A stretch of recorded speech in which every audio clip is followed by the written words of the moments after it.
అతడు నీ కోసం చనిపోయాడు. Yes, he personally died for you.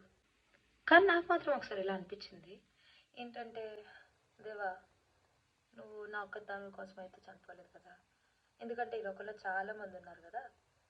So you did not just die for me alone, you did it for all of us. ఇలా ఆలోచిస్తున్నప్పుడు దేవుడితో నాకు ఒక చిన్న కాన్వర్సేషన్ జరుగుతుంది.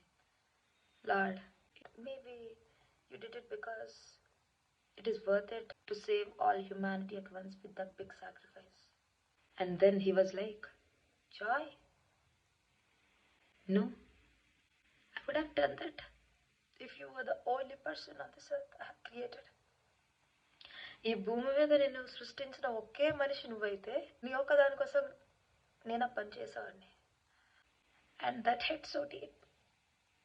అండ్ ఐ రియలైజ్డ్ గలతీ 2:20, నా కొరకు తన్ను తాను అప్పగించుకుని దేవుని కుమారుని అందలి విశ్వాసము వలన జీవించుచున్నాను. I live by faith in the Son of God who loved me and gave himself for me. And I think that is his heart for you too. He loves you the same way. It's not like, oh well, this seems so worth it because we are saving all humanity at once. No, కాదు, no way. ఆయన మనందరినీ వ్యక్తిగతంగా ప్రేమిస్తున్నాడు. Is loving us all so individually on a personal level. నువ్వు ఒక్కరి దానివే భూమి మీద ఉంటుంటే నీ కోసం కూడా సేమ్ అదే పని చేసి ఉండేవాడు.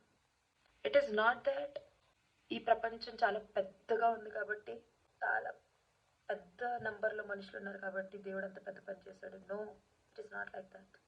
ఆయనదంత పెద్ద ప్రేమ కాబట్టి, because his love for us is that big. He did that thing for you. He loves you. He died for you. నీ కోసం ఆయన ప్రాణం పెట్టాడు, నా కోసం ఆయన ప్రాణం పెట్టాడు. Take it.